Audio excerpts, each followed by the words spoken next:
কতটুকু সত্যি ছিল এবং কি কতটুকু মিথ্যে ছিল এই বিষয়ে সম্পূর্ণ ফাঁস হলো। তো চলুন তার মুখ থেকেই শুনবো আসলে বিষয়টা কি ছিল। যদিও সম্পূর্ণ সে আগে মিথ্যে বলেছিল এবং কি এখন সে সত্যি কথা বলতেছে। কতগুলো লোক দেখছিল তাও কিছু বলে না, আপনাদের কিসের সমাজ, এটা কিসের সমাজ বলে। তো চলুন ভিডিওটি দেখি, বেশি কথা না বলি। ওর সাথে আমার 3 বছরের সম্পর্ক ফেসবুক থেকে। ও আমার জানে যে কি হয়েছে। আমার হাজবেন্ডের সাথে আমার ঝামেলা না, অনেক মানে ফ্যামিলিগত একটু ঝামেলা চলতেছে। তো ওই জন্য মানে আমার হাজবেন্ডের বাসা থেকে আমি প্রায় কয় মাস হলো, 4-5 মাস ধরে আমি হাজবেন্ডের বাসায় যাই না। আমার বাচ্চা আমার কাছে নাই। আমি এই জন্য আমি বাসায় ছিলাম এতই নাম পরে আমার মা অনেক মানে প্রকাশ করছে যে মানে এরকম একটা মেয়েরা প্রতিদিন দিয়ে খাওয়ায়। পরে আমি জব করার জন্য যে বান্ধবী জবের জন্য খুঁজতেছি। পরে ওর সাথে আজকে মানে মাঝে মাঝে টুকটাক হ্যাঁ গেল কেমন কি করো। এর আগে অনেক কথা হতো, মানে এখন তো আমার একটা প্রবলেম দেখে ওর সাথে ওরকম কথা হয় না। মানে আগে অনেক কিছু কথা হতো ওর সাথে আমার। মানে আজকেও হঠাৎ মেসেজ দিতে যায়।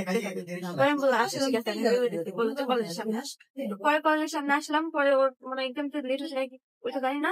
পরে বের হয়েছে, পরে বের হলাম মনে থেকে পুরো লেপা গেছে। লেপার মানে এমনি একটু ফুচকা খাইছি, পরে পিক ফিক তুলে পরে আইসা করছি এখানে। আইসা এই যে মনোরমোর আবার এই যে মনোরমোরের যে কাচ্চির দোকানটা আছে না, এখানে কাচ্চি আসি।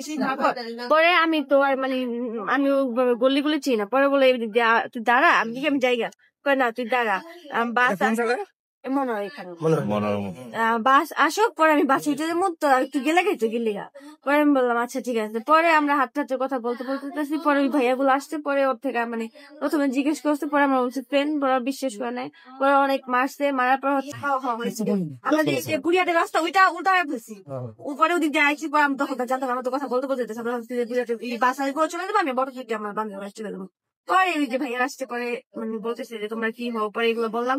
পরে ওরা কি করছে মানে ওরে অনেক মারছে, মারার পর ওরা একদিকে নিয়েছে, আবার আমার একদিকে নিয়ে গেছে। তারপর মানে মানে ফার্স্টে আমার 10,000 টাকা চাইছে, পরে আমার কাছে টাকা নাই বলছে দেখা ও মানে থাপ্পড় দিচ্ছে মানে বেড়ে।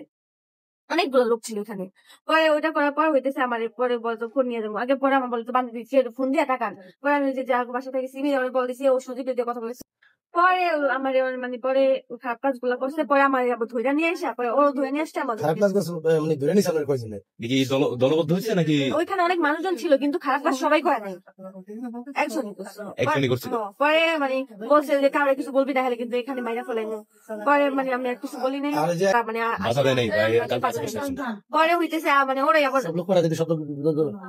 সব মানে যে দলের লোক না, তারা মানে ফোন ওর সজীবের ফোন নিয়ে গেছে, আমার ফোন নিয়ে গেছে। নিয়ে যাওয়ার পর ওরা সব যাওয়ার পর 2 জন লোক খালি আমার লোক দিকে আরো লাগছে যে আমাদের দুইবার গাড়ি উঠাবে। পরে আবার বলে কিন্তু মানে তার মানে আপনারা ভিডিওটি দেখতে পেরেছেন।